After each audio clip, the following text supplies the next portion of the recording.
when I was really young, I looked at it and thought, if I'm really successful globally, but I don't have the family that I want, for me, I've failed.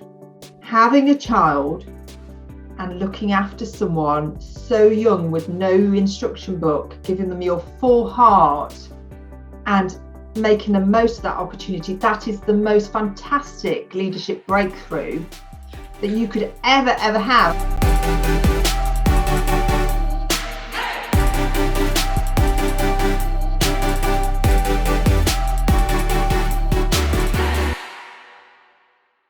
Hello and welcome to the Mentors Edition. I'm Michelle Chikanda and I'm delighted that you've decided to join me for a second episode of the Mentors Edition. Now, housekeeping. If you haven't subscribed already, please make sure you do join our list, subscribe on YouTube and get involved in finding out what's going on behind the scenes at The Influential Me. Now, today's guest is Dax Grant. She is a woman that has changed my way of thinking and therefore she will likely change yours too. So let me ask you a question. Family first and then career, or career first and then family? I would hazard a guess, maybe 75% of us went with, maybe even 90% of us went with career first, then family. Well, Dax is somebody who decided to do things slightly differently. She, coming from where she came from, decided family first and then fame after. And what we discussed in this podcast is why there is more than one route to success, but it's about living authentically and living out your career authentically. Oh, but Michelle, she probably was really smart, came from a rich family, you know, the usual objections. Well, no, she didn't. She barely spoke English when she started school and she worked her way through. Yes, she went to Cambridge, but through hard work and zero connections. She shares stories about that. And she then went on to become the CIO of HSBC Bank. Imagine that. Did she stop there? No. She decided again, leading with heart in her career, to step back and go into a career in the charity sector. She talks all through that. But what I loved about this episode is it highlights the fact that there is no one way to success. This is a woman who has balanced family life and career and still been mega successful in her corporate career. And if she can, you know what I'm going to say. You can too. Have a listen and I hope you enjoy it.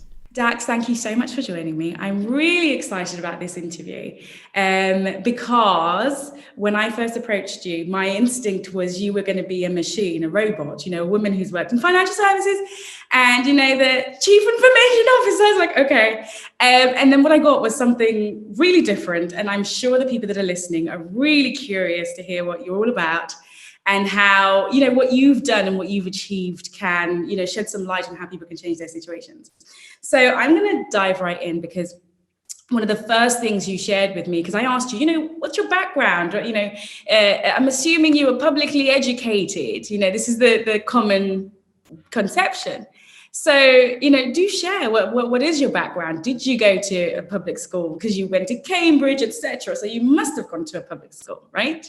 Well, Michelle, I'm so looking forward to this conversation. And the answer is no, I didn't go to any particular school. I went to my local school, which was literally a short walk from my house. I got selected into there from the state system with my parents moving over from the former Yugoslavia. And I couldn't speak any English. So my mum sort of got basic English to kind of navigate, to go into the doctors and, you know, those sorts of things. But beyond that, I didn't know a word of English. I rocked up at the local school and really it sort of all went from there. So yeah, you know, that's kind of where it started. So nothing grand. In fact, I probably had less than nothing. I couldn't even speak what everybody else was saying.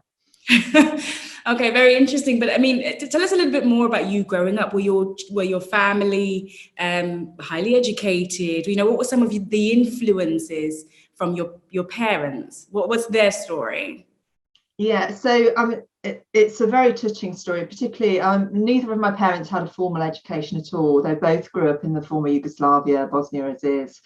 And, you know, my father came over in the Second World War. He settled here, having gone through the whole of Europe, and he wanted a quiet life. So he became a coal miner and, you know, he built his own house. He built a bungalow. So I lived in a bungalow for most of my childhood, to be honest. My mum came over later on, and the two of them married so quickly, and just an amazing love story, really. Maybe that's for later on, but my mum was a shepherdess. She had a really tough life, and I really want to pay tribute to my mum. I want to talk about her later on, maybe, but she had such a tough life. She was age 3, God bless her, and she was being carried across a field in Bosnia by her mum, my grandma, who I was eventually named after. Actually, both of my grandmas had the same name. And unfortunately, and this is why, all of these conversations about Ukraine and all the other conversations around the world are really touching to me.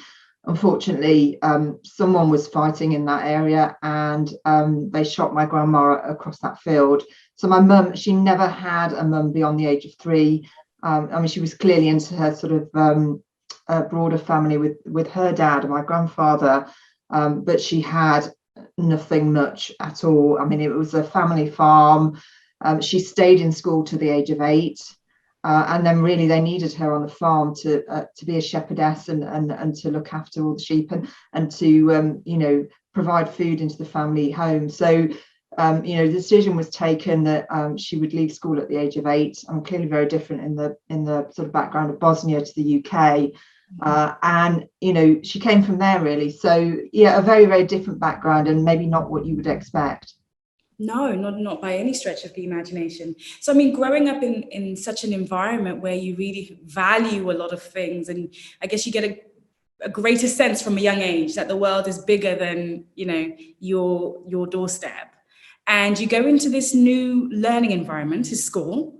You don't speak a word of the language. How does that early school, how does that play out? Yeah, for me, it was just a real sort of, wow, this is what the world is like. So I've been at home, I was kind of 4 when I first sort of ventured out into the world. So, just, basic functionality. If I needed the washroom, I couldn't communicate with anybody. So I had to find a way to explain that, never mind learn all the educational subjects and all of that. So it was really kind of brought you back to, such a humble place. And then I looked around at all the people that had so much, and I would see people that were deeply grateful, but I would also see people that had so much and still complained. And, for me, I was kind of in this world going, what is this all about, really? I was only a young child. You remember some things, and some things, you move on. But, my next vivid memory after that was I'd learnt the language. I'd cracked it. I'd got through that particular piece, and I was there. I wasn't in any particular grand place. It was a school. I needed to learn, and I was open to learn. My mum and dad were really kind to me. I was an only child, always an only child, and so they put their energy and their love into me. And despite all those barriers potentially that you would see, I was their child, and I was ready for school.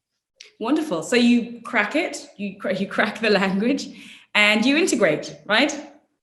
Absolutely. Yeah. And it was learning about lots of different folks. And, I'd led a very quiet life, respectively. So my mum and dad hadn't built any assumptions into my mindset. They'd let me be myself. So I'd come into this world where I'd listened to lots of people with different perspectives, and they had lots of different assumptions about what was true and what was right. And I spent a lot of time listening, partly because I was learning the language as well, and I needed to be attuned to what everybody was talking about.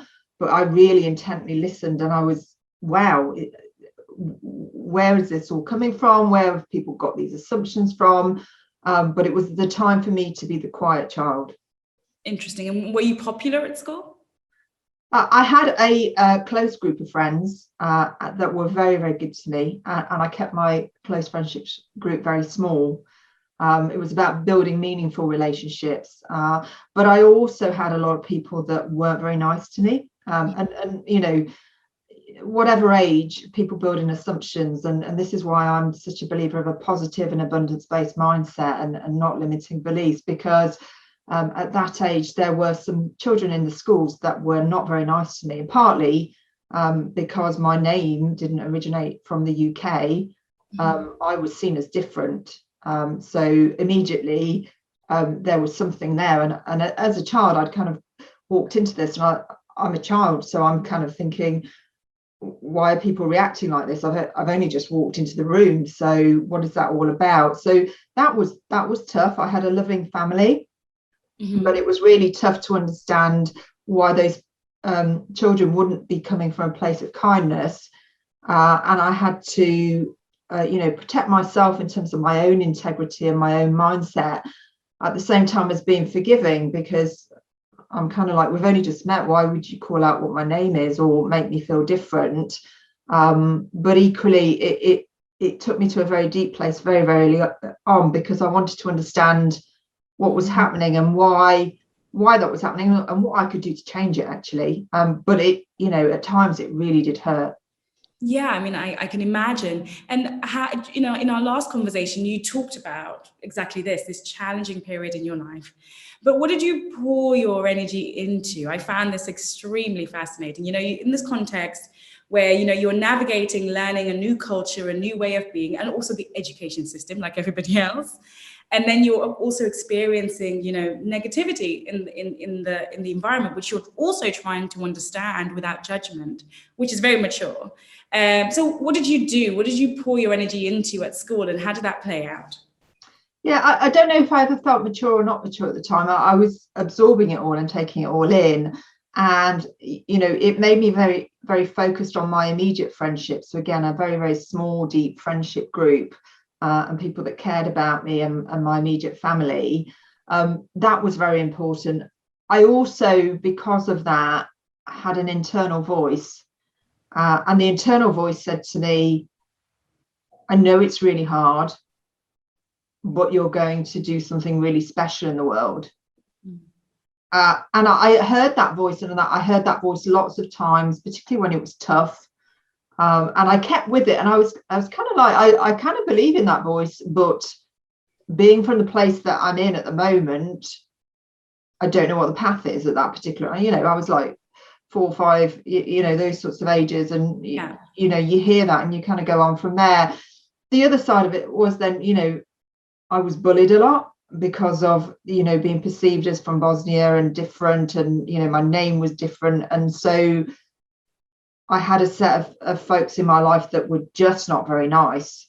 And that was hard at that age, because there's one of me and there were lots of them. And I'm kind of like, I've only, like I say before, I've only just walked into the room. So why would you have that prejudice against me? And then you sort of pivot into this academic excellence, but you stepped into it a little bit by accident. And tell us about how your mind worked in that respect.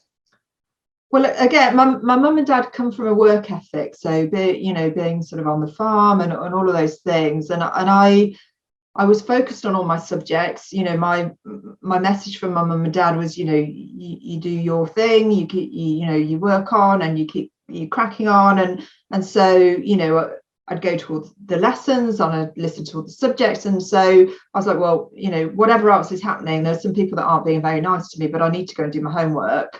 And that's what I need to do. And my assumption was, everybody does that, right? You just go and do your homework and you follow the instructions and you learn. And I loved learning, and there were lots of different subjects, and I really enjoyed that. So almost the reaction to all of that was, some people were nice to me, so I kept my close friends. Some people were not nice to me, and that hurt. But I had this inner voice that said, you're going to do something special in the world. And my route through was, knuckle down, do your homework, work through your subjects, listen to your teachers, do not complain, and crack on. Absolutely. There was one thing that struck me. Tell us a little bit about the conversation you had with your mother around writing perfection. Let's put it that way. Yeah. Oh, my mum. I love my mum so much. Bless her. God bless her. So my mum would look at me, and and this was probably, we're moving now from 4 or 5 to kind of ages 7 and 8 and onwards. And I was working at this homework, and my mum never ever pushed me, or my dad, or never ever set any expectation of me at all. They just believed in my potential, but they didn't make that anything grand. They were, you were you, and you need to be you. But for me, I was dedicated to these subjects, and I had to do my homework. And I found myself writing things out 7 or 8 times. So, if I did a piece of English literature, I would write it out because it wasn't perfect. I would write it out again and again and again. And, I wasn't comparing myself to anyone else because I was like, this is my homework. I need to get my homework right. My mum said to me, why are you writing these things out so many times? But I need to get it right. And I said, it's not quite right. And, I'd write it in pencil. So it was sort of very faint. And then I could rewrite it. We didn't have, lots of technology and computers at those times, and nor could we afford any of that. But it was about getting the words right, getting the prose right. And, whilst I love English, I love the arts, I love maths and all of those different things. So it was, dedicating myself in the nicest sense to really understanding my subjects and being very clear on that. And my mum would kind of go, you don't need to write it out. Yeah, but I did. I'm sure there are people listening right now that are thinking 8 times the same thing. But it's this idea. What I'm trying to get at really at this stage is kind of like at a very early stage in your life, you sort of committed to doing things well, right? And this is a lesson that we can all take in life. We should all do things to the highest standard possible. And as you got on in your educational career, people started to notice. So how did you tell us a little bit about how you ended up, going to Cambridge? Yeah, so I know you say I committed to doing things well, but it was just I needed to get my homework right. So I wasn't officially committing to anything. It was just my homework, and my homework needed to be my homework, and I needed to understand my homework. What happened eventually? One of my teachers was an ex-RAF pilot. He taught me maths and he taught me economics, which is eventually what I studied at university. And I was going through, and clearly I'd been doing my homework. So at GCSE I was hitting straight A's.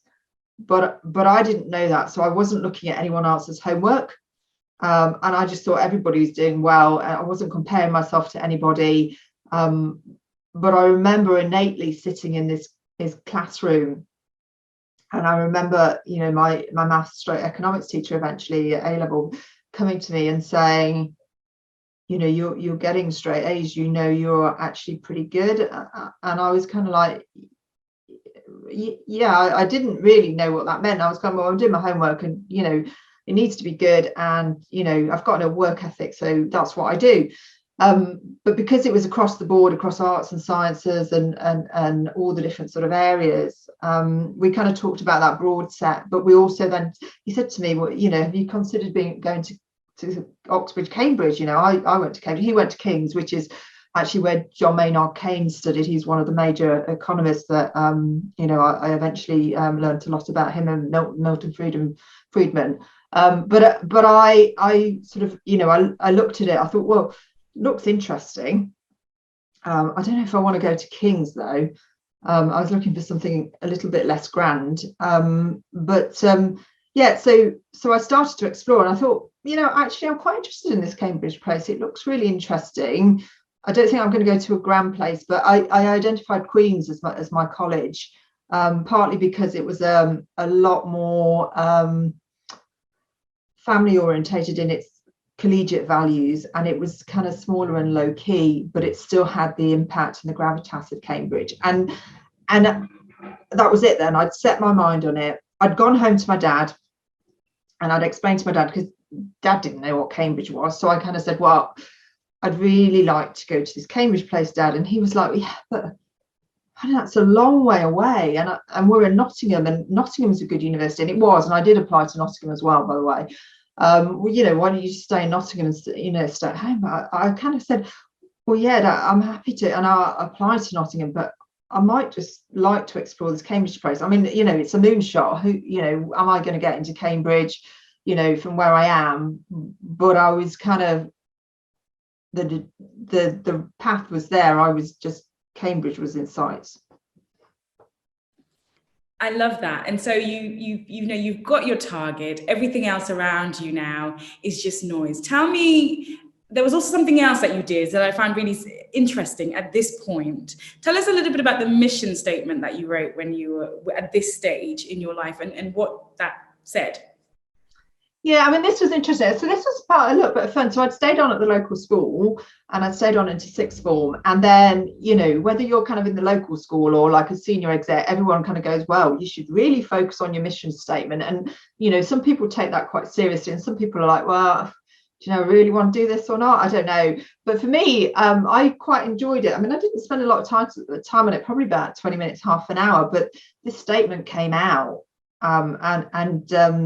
I didn't know the meaning of that statement that particular time, but I wrote it and it went into the sixth form yearbook. And, it was all about two things. Number one, family. So I wanted to make sure I had a healthy, happy family. And number two, I was going to make a global impact in the world, particularly linked to the financial world. So those things came out really, really strongly. Not that I knew what that meant for me, but I was very clear that was the only statement for me. Okay, so that's very interesting. Let's fast forward a little bit. You get into Cambridge, and there's many stories about that, which are really fascinating, but because of time, we can't go into everything. So you get into Cambridge, and what is that experience like? Because when you are, you're now at university and you're sort of crafting your own identity at this stage, your adult identity, when you go into a university and you're exploring and you're learning what you're passionate about, etc. What was that like for you in the context that you've also left your mum and dad because you three were a unit? You've left your mum and dad at home. You're now starting all over again, effectively. What was that experience like? Yeah, so I set my heart on Cambridge and I got in, and that was a process in itself. And then when I got in, what I didn't realize was that coming from such a humble background, that there were lots of very influential and important people there. But I wasn't coming from that sort of point of view. I was kind of like, wow, it's such a privilege to be here. I need to learn and understand. I need to know how it all works. I need to get to know a few folks, and I need to focus on my subject, but also I need to get to know a few folks. So I navigated, and something I do for my children today is make sure they have sleepovers and things. I'd never slept away from home. So I rocked up at Cambridge and I was like, I've never slept away from home. This is like really, really a very different experience, but I know I have to be here, but I have to get used to that as well. So that was an adjustment in itself. It was a very personal adjustment, and my mum was a fantastic coach to me at the time. Not that I realised exactly what she was doing, but she was just absolutely amazing for me. And my dad was always in the background, so he would always make sure that everything was okay. But he didn't need to rush to Cambridge, and it was the place I was in. As long as I was healthy and happy, and mum made sure I was okay, it was all good. But I didn't come from a place of I'm going to influence the world, but I knew I was in the place I needed to be in, and I knew I needed to learn. Yeah. So you're in you do your degree. You're out of Cambridge now, then a grad scheme comes up, and then what happens? Yeah, I mean, this was really interesting. So I'd interviewed for a few things, but I'd interviewed with Barclays actually, and I'd had a really fascinating interview. And I actually thought I don't want to go into management consulting. I could go into kind of investment banking, but actually I want to keep it a little bit more low key and get some general understanding about the commercial world. So I looked at Barclays. That was one of the ones, and I had a conversation, and I kind of knew I got the job because at the end of the interview, the regional director that was interviewing me said, I look forward to seeing you in September. So I thought, I think that's a buy signal.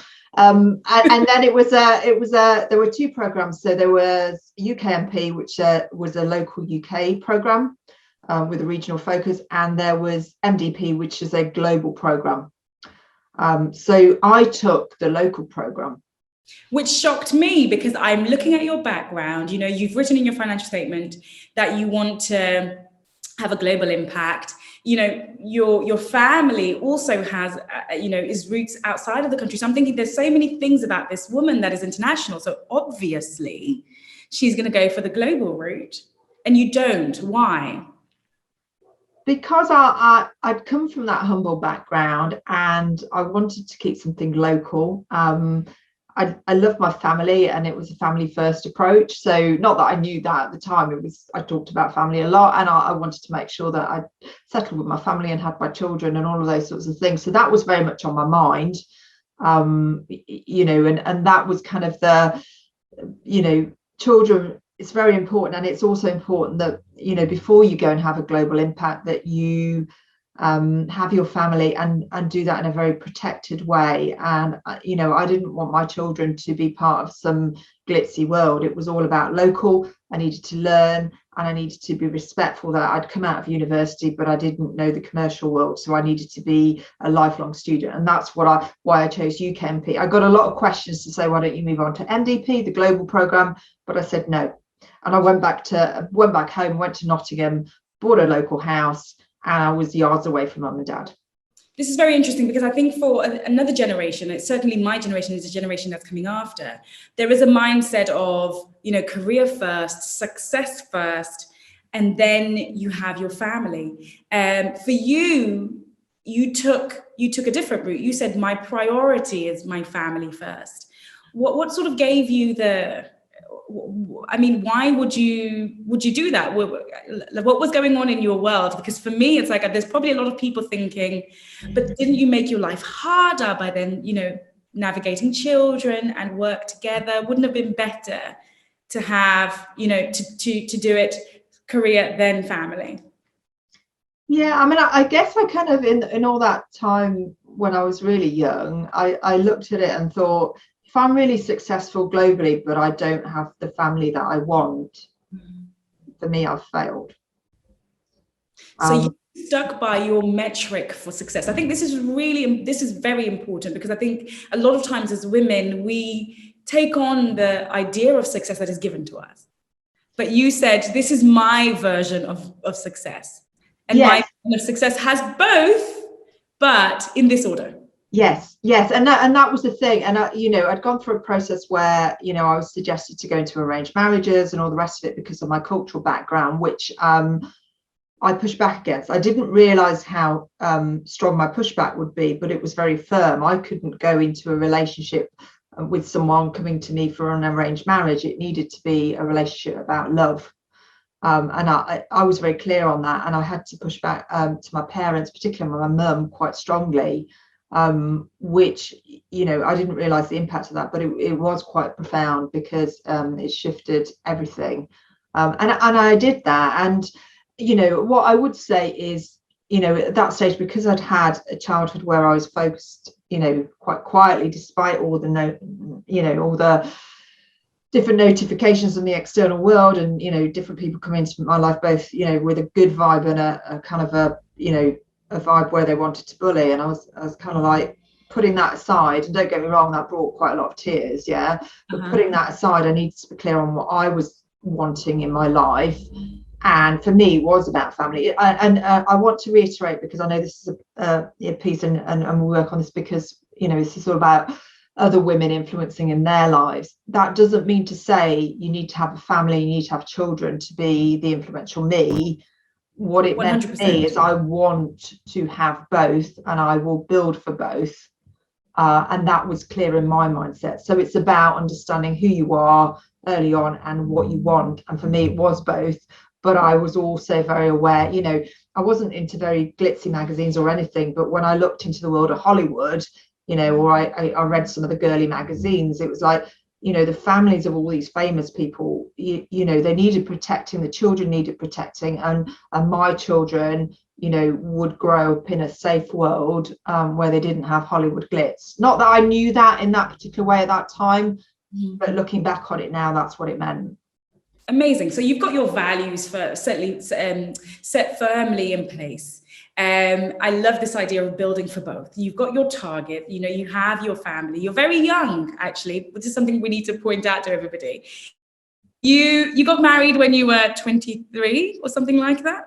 Yeah. And my college chapel in the end, yes. Yeah, exactly. So you get married super young, you know within yourself that you want a family.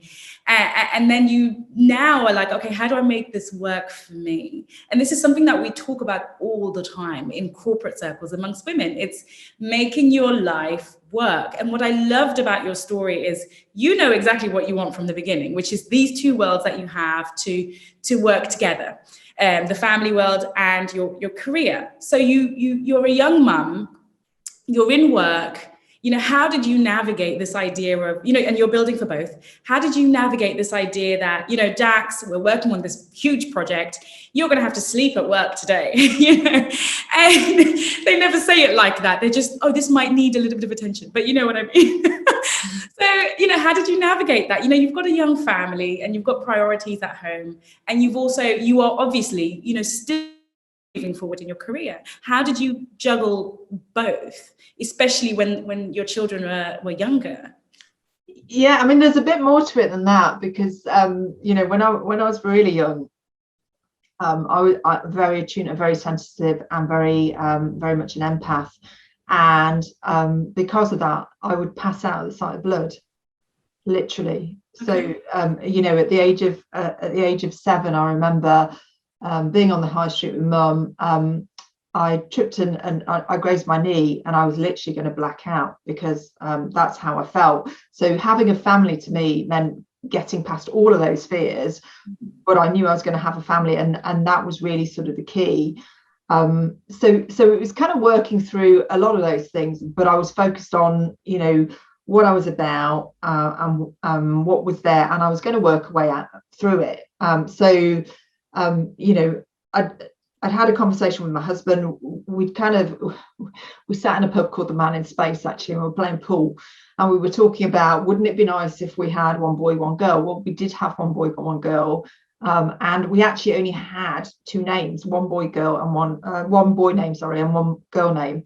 Not that I knew that was what's going to happen, but that's what happened. So that's what we ended up building for. But literally it was all sorted out by sitting at this pool table drinking orange juice and going, wouldn't it be nice if, and that's what we did, and that's kind of how we drove it. Not that we knew that we were driving all of those things. It was just the local pub, and we were out on a date. So that's kind of how it all worked, and then the rest of it really just followed from understanding and being attuned to that purpose very early. Despite the world brings lots of different messages into our lives, but it's about resonating back to that sort of core belief, and setting that path out in a very clear way. And I didn't know that path meant I would collect 3 degrees as well as having the children, but I knew I'd work a way through it, and I knew that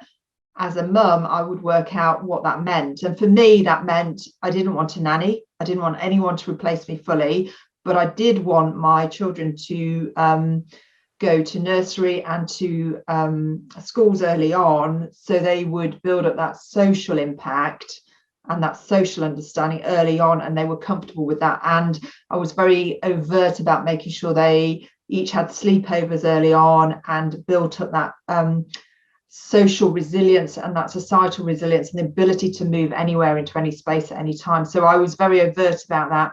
And I'll be very frank with you, I gave them very English names because I didn't want them to go through the pain that I went through. Well, that's very interesting. How did you are obviously you were obviously, or you still are, a very hands-on mother and a very actively involved in your children's lives.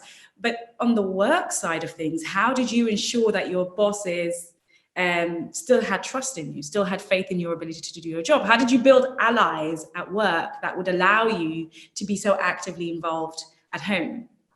Yeah, I mean, again, I didn't think of it about as building allies. That was kind of more of a strategy, and I was more a case of, I'm a young mum, so I look after my family. I needed to learn what that meant for me, and I could only learn about that once I stepped into motherhood. But I also had a number of other people that relied on me, and they relied on me not because I was a mum or not a mum. They relied on me because we'd committed to deliver a certain outcome, and I needed to ensure that I played my part in that. I mean, there's lots of learnings along the way, don't get me wrong, none of this is perfect by any means, but we're summarizing today.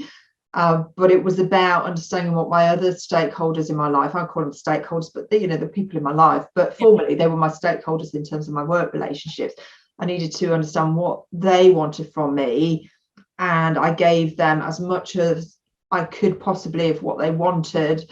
And occasionally I would need to call in and go, actually, I need to leave early today because of this. And by that point, I built up the trust. So if I needed to leave a little bit early, they were, she's going to give me the full commitment anyway. So, if she needs to leave at 4 rather than 5, well, all to the good. And, it was a minor ask in the whole process, I guess. Yeah. Yeah. I mean, it's this idea that just because, you have children doesn't necessarily mean you can't work smart. It's a phrase that I don't really like, but I think it epitomizes what we're talking about here, so that you can still advance your career. Yeah, so I want to turn that around a little bit because, we hear the word of, lean in and Sheryl Sandberg, and there's lots of fantastic work in women in leadership. Mm-hmm. Let's just turn this around.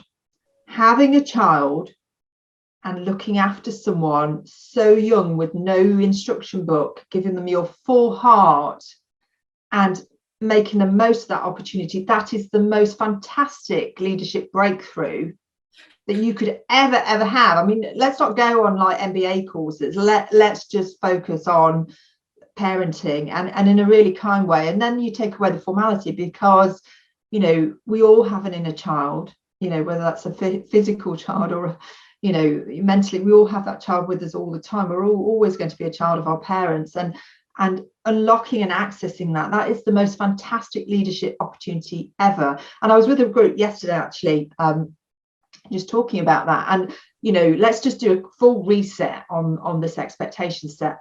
My belief is opportunities like that are actually the ones that accelerate you. And I have seen a number of women, and I've been fortunate to be in that position as myself, but seen a number of women that after maternity and coming back to work, then they really rock it, because what they've had is a really profound leadership experience. Not that you would describe it as that. You would go, I'm a mum, I had my baby, and, having those things. And let's just do a full reset there. No, absolutely. And I do think you're right, because you do learn a lot of different skills. You learn self-leadership because you're managing on very little sleep a lot of the time. You learn, time management and organizing everything, and being lean and being your best self within constraints. So you're absolutely right. I'd never thought about it in the context of it being a leadership experience, but it absolutely is. I love that point. So, you've got your career, you've got your balance. But as you said to me, something sometimes has to give, because a lot of people are listening and thinking, yeah, but is this realistic, Michelle? How can somebody do all of this? Tell us a little bit about the conversation you had with your husband around time. Yeah, I mean, we had some very overt conversations, and David is very supportive and very open. And so, the good thing about that is we don't need to physically be together to, connect. Mm-hmm. I do, prioritize my home life. But there's times where we will juggle that and turn that the other way around. So I might be away, I might be in London for a few nights a week or something like that. And we have some very, very open and honest conversations around that, and what it means to support, and how does that work, and what the practicality means versus the commitment, because you can get a commitment in a relationship, but then actually when you kind of go, actually my partner's away for quite a period of time, what does that mean?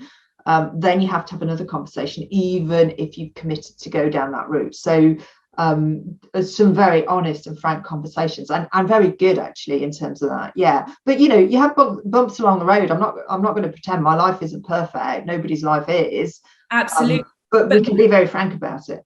Yeah, and what I'm referring to specifically is when you were doing your MBA. I should have highlighted that. When you were doing your MBA, so you've got a baby, because you are that woman that does an MBA and has children and starts a new job at the same time, aren't you, Dax? Yeah, you might be right. Yeah. So you are in this place in your career. You have a young baby. You embarking on an MBA, and you've a part-time MBA, and you're also having. You're also starting a new job.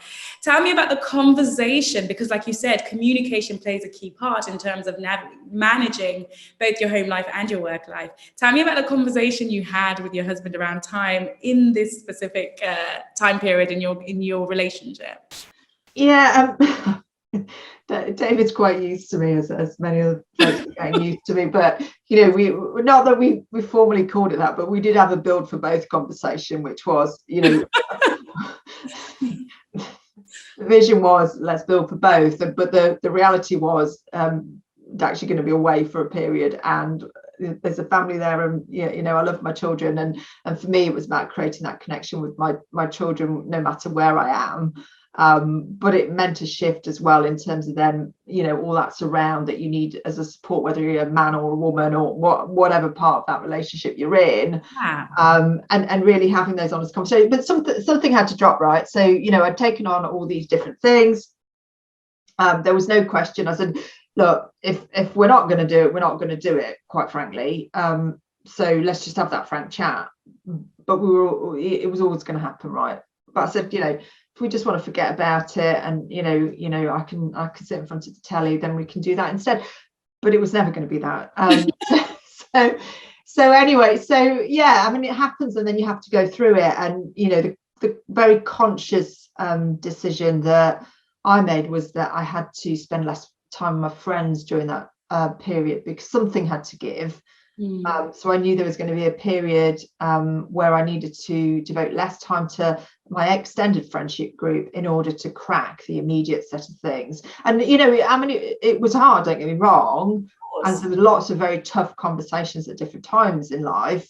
And sort of with the young daughter, I was one of the first of it to sort of having those sorts of conversations. But it ended up, when I was doing my MBA studies in the lounge, my little girl would rock up and she would come and emulate me. So I would be like, writing my thesis or whatever it would be. She would come with her handwriting and start writing next to me. So she was literally just emulating that experience. Not that I knew what that was, but we just ended up chatting in a different way, and we kind of bonded in a different way around all of that. But that was the time where I focused on that. But there were other times, I wasn't particularly looking for private schools for my children. So there were other times where, I devoted a lot of time to tutoring and working through my daughter on her 11 plus. So we kind of swapped that around. But again, I didn't know that at the time. So there were some very tough points, right? And it's good to recognize those in the moment, and recognize that they are tough in the moment, but recognizing the long-term plan, it's one of many conversations. So again, but I didn't know that at the time. I needed to understand my own journey.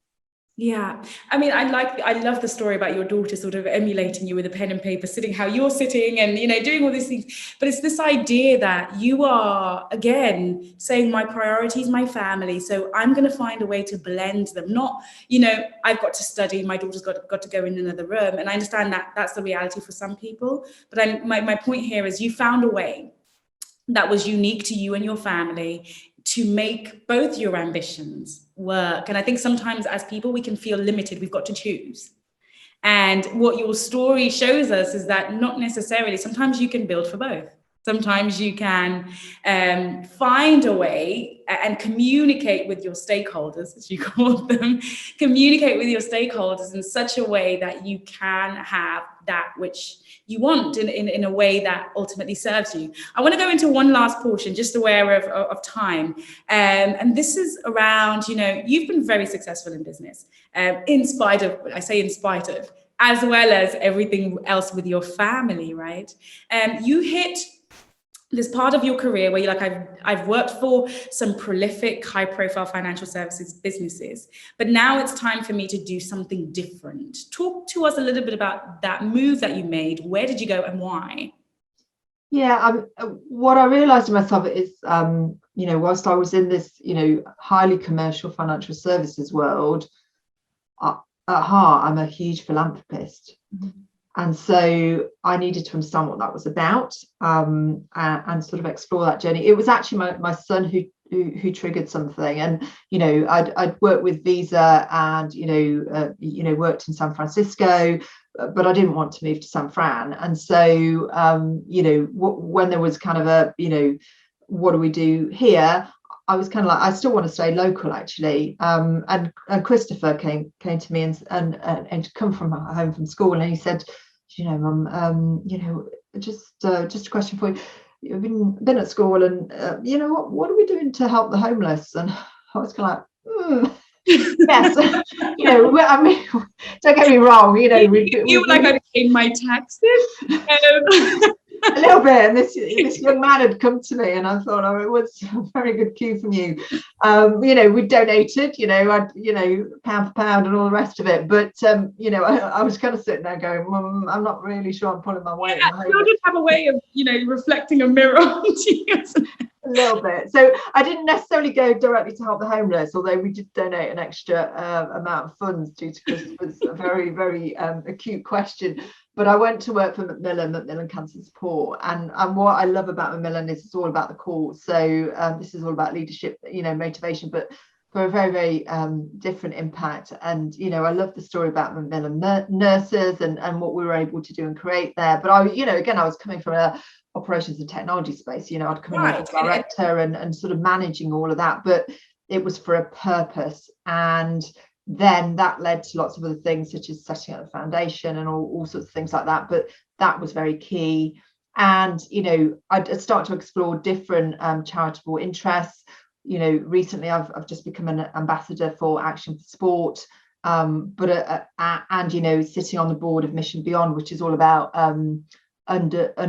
underprivileged and being able to follow your life path wherever you come from a social mobility perspective. So coming from the background I come from and knowing my purpose, I am a massive advocate, ambassador,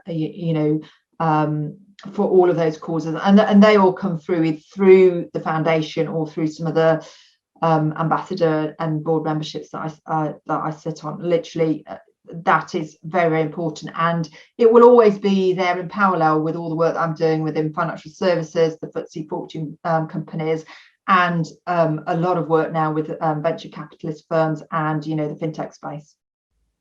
Very interesting. And you managed to make that shift sort of from the financial services industry into the charity sector, and then now you're doing all this amazing work at the non-exec level.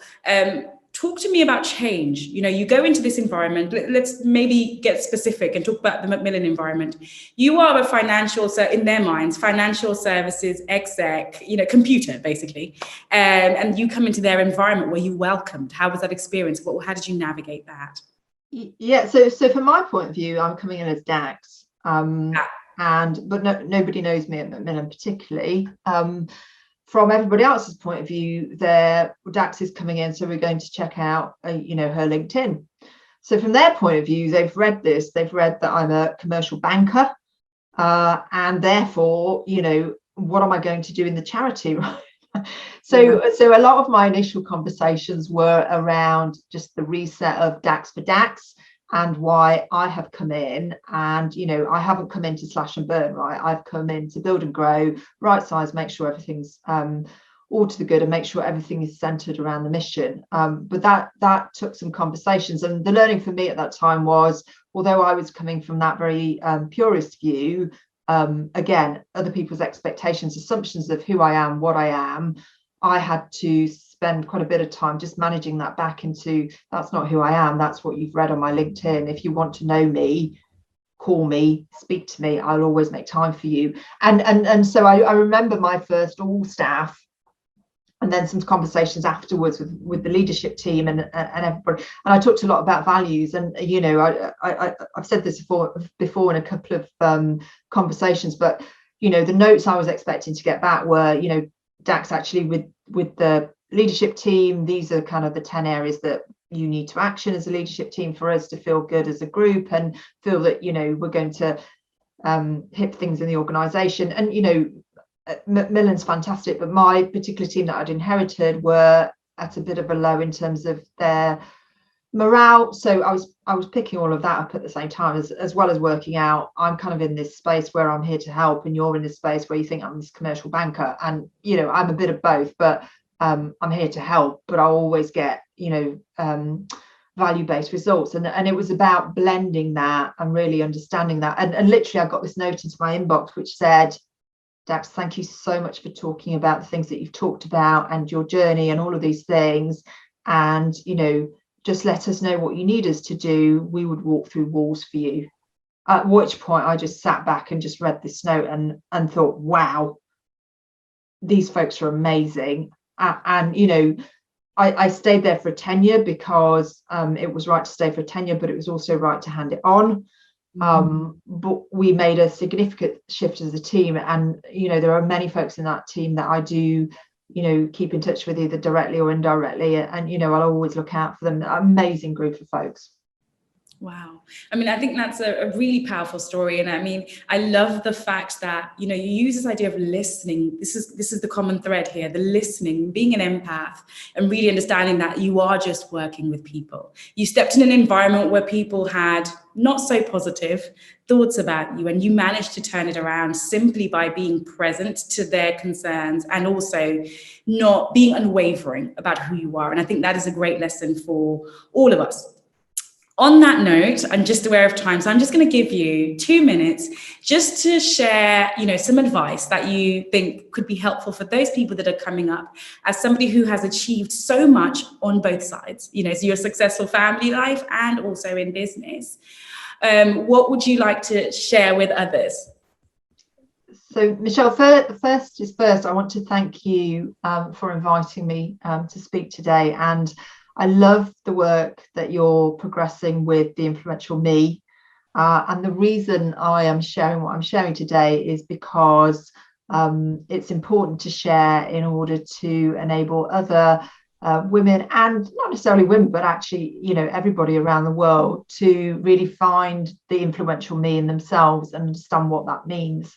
And hopefully that creates much more of a positive societal movement, but also it brings a lot of fulfillment and joy into everyone's life by understanding that process. And you know, for me, hopefully anyone sort of tuning into this conversation kind of resonates with that in their own personal way. It will be very, very different for everybody in terms of their personal experience, but this is very supportive of the work that you're progressing on, Michelle, which is about enabling the influential me and everyone. And that's why I'm here today.